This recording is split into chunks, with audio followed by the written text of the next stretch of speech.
Today, everybody practically carries a device, either a mobile phone or something. Now you have connected watches, you have TVs.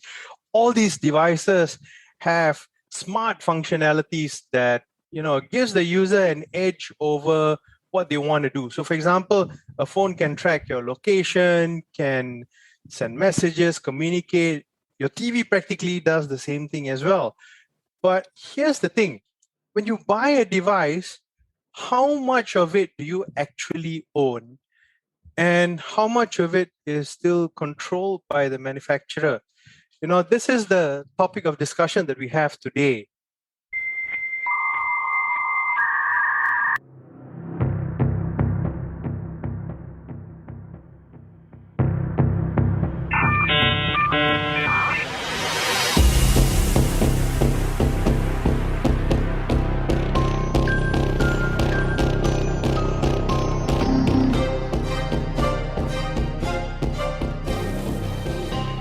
Welcome to the Security Lab podcast.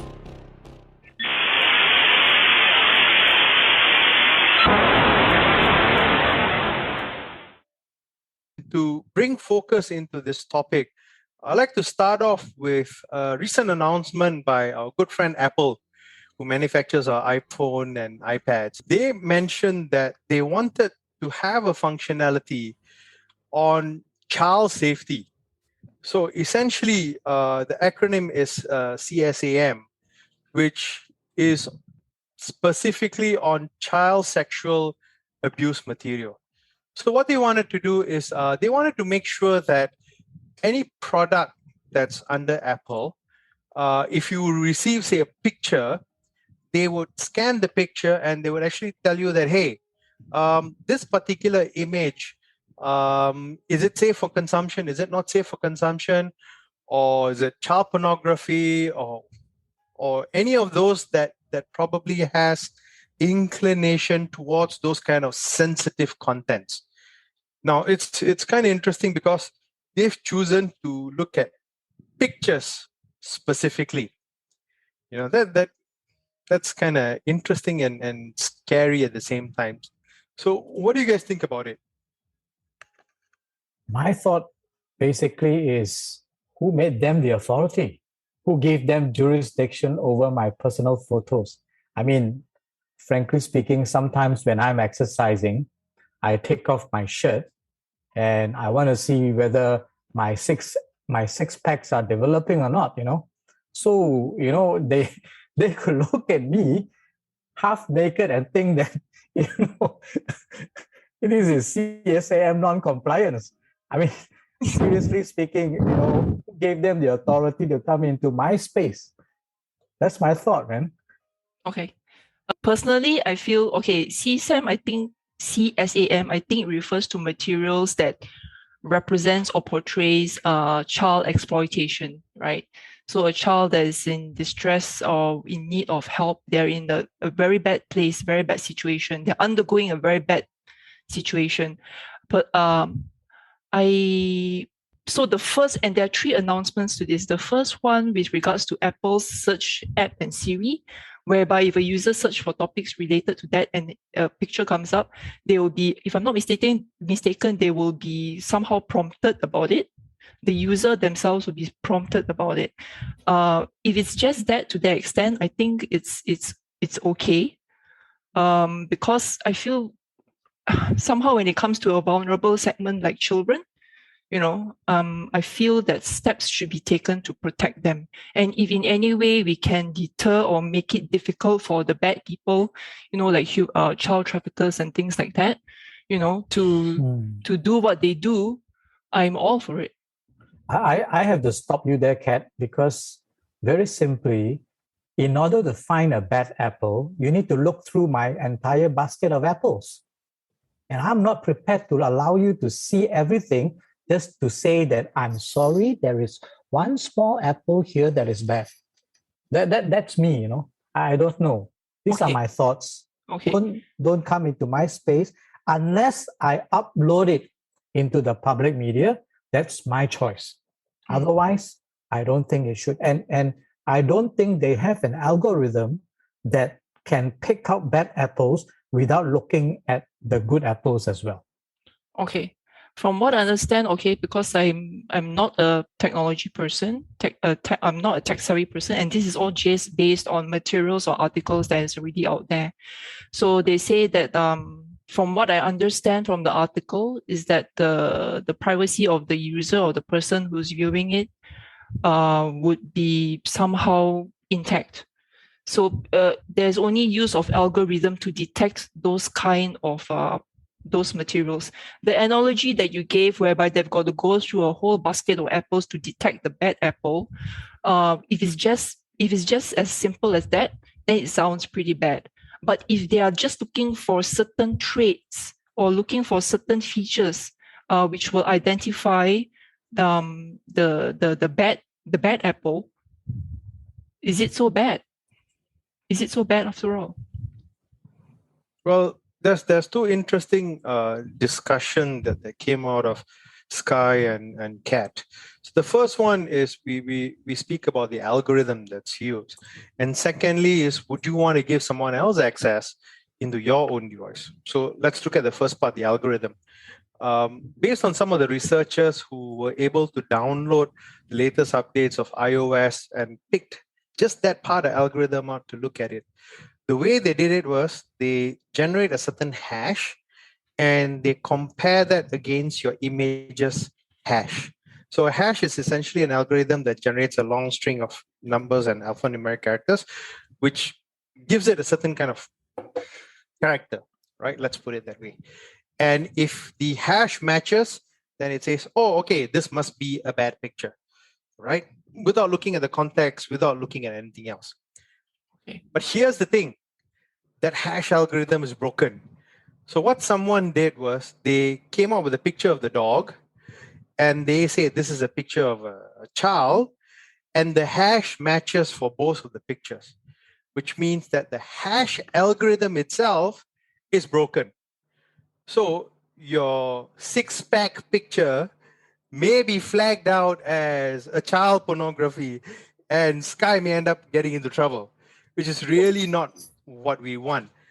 It has to have a context into how we are looking at content and just not looking at it from a purely hash comparison point of view. And honestly, I don't think we are at that level yet. Yes, we do have AI, we do have all this technology that's come on board, but honestly, I really don't think we are there at that point where we can take two images, understand the different unique characteristics and the properties of these images, and say, yes, this is child pornography or child sexual abuse versus this is a picture of my dog walking in the lawn. I totally get you, because this is the same example I gave in one of my presentations before. When my wife is holding a knife, right? If you would have an algorithm that says, oops, somebody is holding a knife, danger. But what if she's in the kitchen? Compared to having a knife and she's in the bedroom. So these are the two scenarios, like you mentioned, the context of the picture must also be checked properly, rather than, I remember those early days when we talk about data leakage protection, we were looking at also trying to block downloading of pictures and photos. So there was this software, I can't remember what name, even if I do, I think it's not fair to mention it here, but something around the idea that if there's 60% skin color, then it's deemed as partial or part of pornography, or and you're not supposed to download it. So that's a software algorithm. Okay, so I think maybe what Apple wants to do is has good intentions, but it's just that the execution of it and the technology is just not ready, whereby it can be done in a way that protects privacy still. Yeah, I don't mind if this is done by the government or the what do you call that, what's that people, the people like the military, the police, what do you call them, Law enforcement agencies. law enforcement agency, because they have the right, they have the jurisdiction, and we subscribe to them. All right. Yeah. But Apple, really? Yeah. A private organization, yeah. Exactly. Who Basically. gave them the authority? That's my first statement. Mm. You're absolutely right, Sky. And I can share with you some of the initiatives we did when I was Nice. in the telco. We worked with Interpol and some of the other organizations where we prevent access into child abuse, child pornography websites at the carrier itself. So, which means that you cannot visit those websites. So, like what you rightfully said, who should have access? Should Apple be the one who do that? And personally, in my opinion, Apple sells me a device. I buy a device. This device now belongs to me. Yeah. I should have full and unfettered right to use this device in whatever manner I deem fit, right? And it's not Apple's right to now come and tell me, I'm going to look into your phone. I completely subscribe to Sky's a notion. Apple should not come into my device and say, oh, yeah, by the way, I'm going to do this. No. Mm. Never. Right. And then the question comes, you'll have these people who are very passionate about mobile phones. They'll say, yeah, if you don't like Apple doing that, go and get Android. I'm going to say no. I'm going to push Apple and I'm going to tell them, no, I don't agree with what you do. I'm your customer. I've paid you money. Please make sure you let my device be usable. Because we get into the slippery slope of, if you don't like A, you go to B, because B is going to end up doing the same thing as what A did. So you're not going to get anyone doing anything different. So the right approach is to put enough pressure on Apple and all the other manufacturers and say, hey, my device is my device. Once you've sold me for exorbitant amount of money, I don't want you to ever have access to my device. Yeah, you can sell me cloud services, whatever not. It's up to me to decide. If I want it, I don't want it. If I don't want it, I want it to be my device. It shall be my device. Period. I remember when I was with another very big IT MNC, they told me that they want to install an agent on my mobile phone so that I could access my emails. You know what I told my boss? I said, I'm fine not accessing my emails with my mobile phone. I said, if you don't want me to access emails using my mobile phones, which I can give immediate attention to the emails that are coming because I don't have an agent, I am fine with it. I will only access my emails via my laptop when I switch them on. So when I'm traveling, when I'm driving, I'm sorry, I won't have access to emails. Because that's a perfectly good point, because end of the day, BYOD brings that issue to light. Yeah. So the question is, when you install a BYOD agent on your phone, you are essentially giving full and 100% access into your device to someone else, a corporate admin, right? But end of the day, who owns the device? Exactly. Those days we had Blackberries, remember? Yeah. We had corporate issued Blackberries. Once the policy gets pushed down, that's fine. Yeah. Because end of the day, you know what? They're paying for the device. Correct. I'm just carrying it. I'm perfectly fine with that. Yeah. But me too. If this is my device, I'm paying for it. Look, I have personal data inside here, which I don't think anyone else should see. I mean, it goes back to the same argument we had earlier, right? End of the day, who owns the device?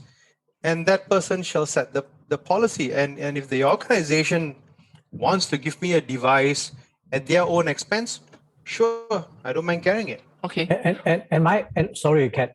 And my argument is also, if Apple has access to my device, let's say if these things goes out there, they manage to pressure and twist the arms of the big boys and then they carry through, then the question is, should my government allow them to do this to me? Because I'm protected by the PDPA of Malaysia. So this is also one of the things that we need to think about and, get our government to also rise up. I mean, these guys are from the United States.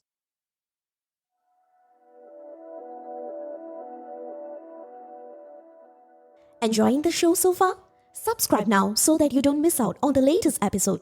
We are available on Spotify, Apple Podcasts, Google Podcasts, and many other platforms.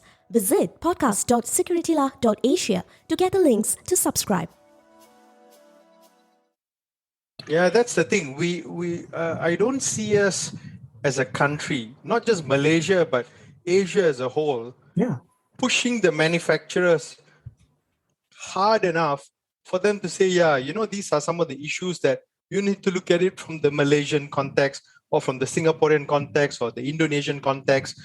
But, instead of just looking at it from the US context, and if you look at it in the US now, people have started going towards the right to repair, not just locking your devices into one particular manufacturer and only they can repair, but I should be able to open my device. If I need to change a certain component inside my device, I should have the right, because the device belongs to me.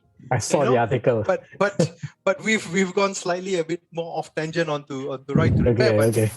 I guess from a regulatory point of view, there's a lot more that can be done in this space. Yeah. And I think government needs to take an active stance. Now, with that, an interesting incident happened in South Africa, where a bunch of Samsung TVs were stolen. TVs lah, what's the big deal, right? So what happened was Samsung came out with a statement and said, we will disable all those TVs. They cannot be activated, hence the functionality doesn't work. As you know, today the TVs are now almost 50 to 60% software. So when you turn on your TV, it's the software that's actually booting and running and not your TV. So they disable the TV, which means you can't use it. So that brings an interesting question. Can my TV be disabled?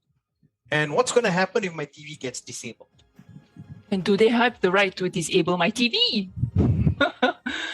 And if they can disable my TV, that means they have access to my software. Will it also lead to the question of what else are they doing with my TV from a remote location?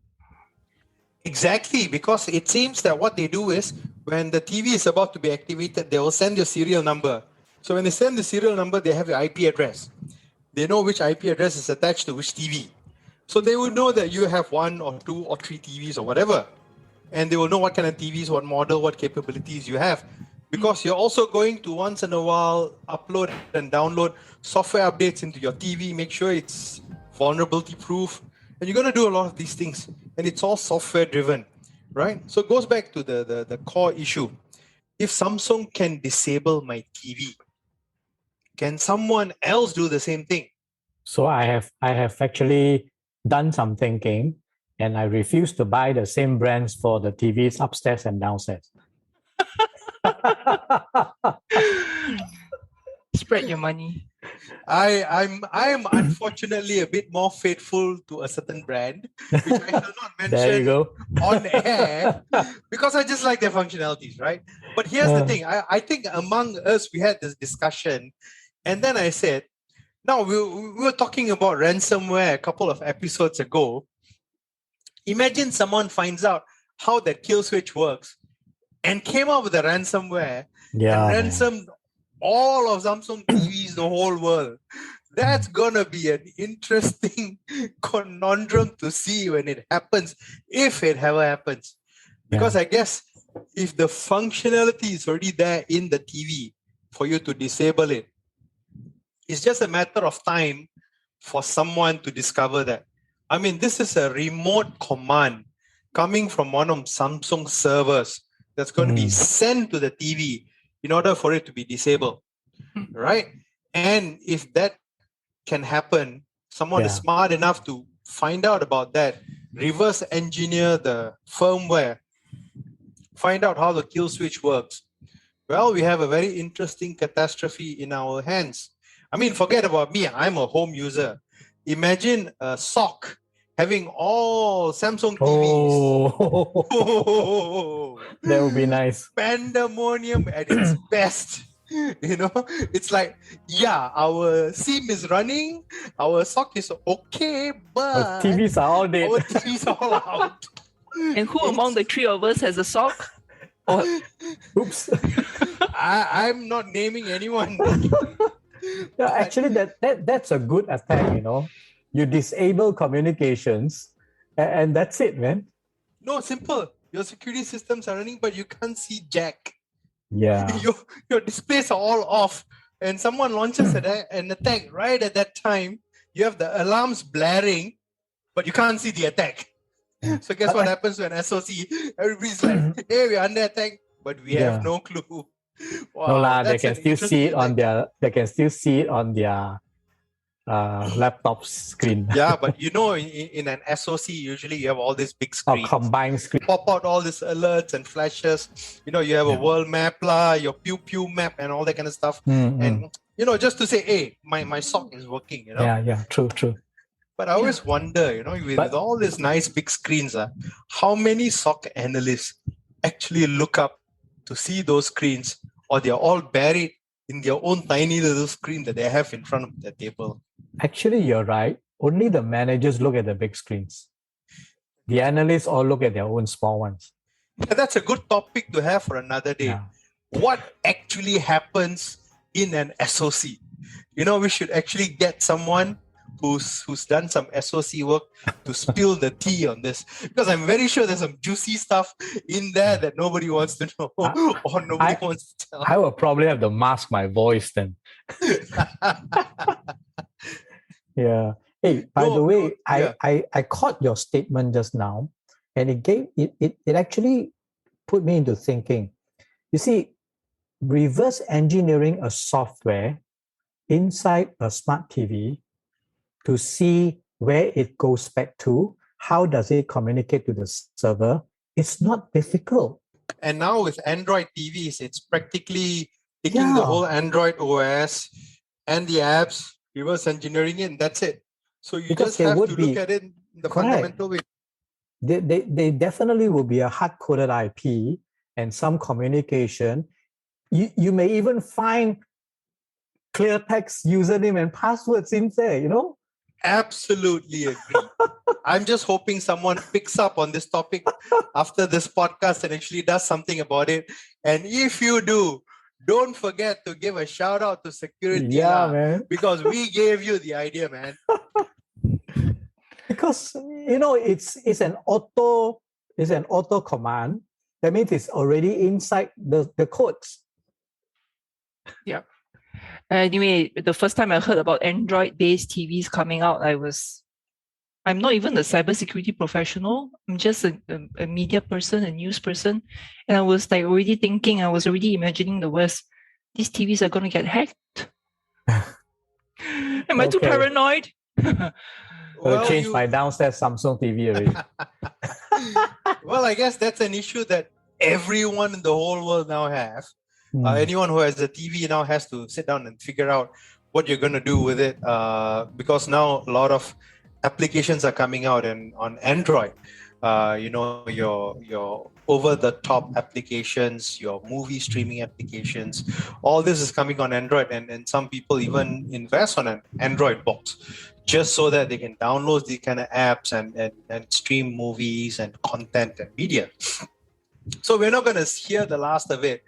But this is definitely going to be the first and the most interesting one that we've discovered related to hardware and how much control a manufacturer has over our devices. I mean, they've sold it to us, and yet they still have some level of control. So, So this is a developing story, and maybe we might do another one in the future where if something does go wrong, then we probably tell everyone, hey guys, the guys at Security La said so, you guys should listen to the podcast. We said it first. Yeah, we said it first. We don't want to end a discussion with a very negative connotation. So on the positive side, I just experienced something recently. All right. This is a very positive on one end. I have my Netflix account. And because I always look at alerts that comes to my phone and that comes to me by Gmail, because I have 2 factors and all that. And what happened was I got a notice to say that basically somebody was accessing my Netflix account from London. All right. So what happened was the moment I saw the notification on my email, I have my mobile with me. I went in. I don't have anyone in London. So what I did was I immediately went in to change my password. And then it was okay.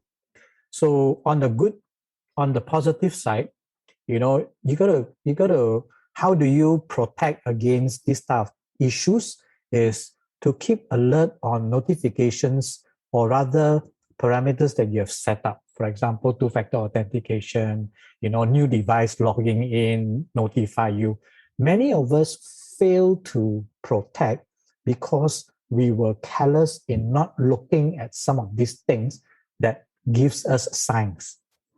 All right. So I think one of the things that we have to be very careful would be like SMS notifications, somebody is using, but of course, don't go and click on the link that they give you if they give you a link, but at least you are notified. You can call the bank directly, things like that. So these are the things that I keep myself, and I also told my children and my family to always look out for.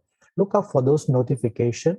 Don't click on the link, go back into the account and take a look. So these are, it just happened to me 2 days ago. Okay, thank you. So these are something positive that I think we can end the discussion on the TV song. Thanks for the light at the end of the tunnel, Sky.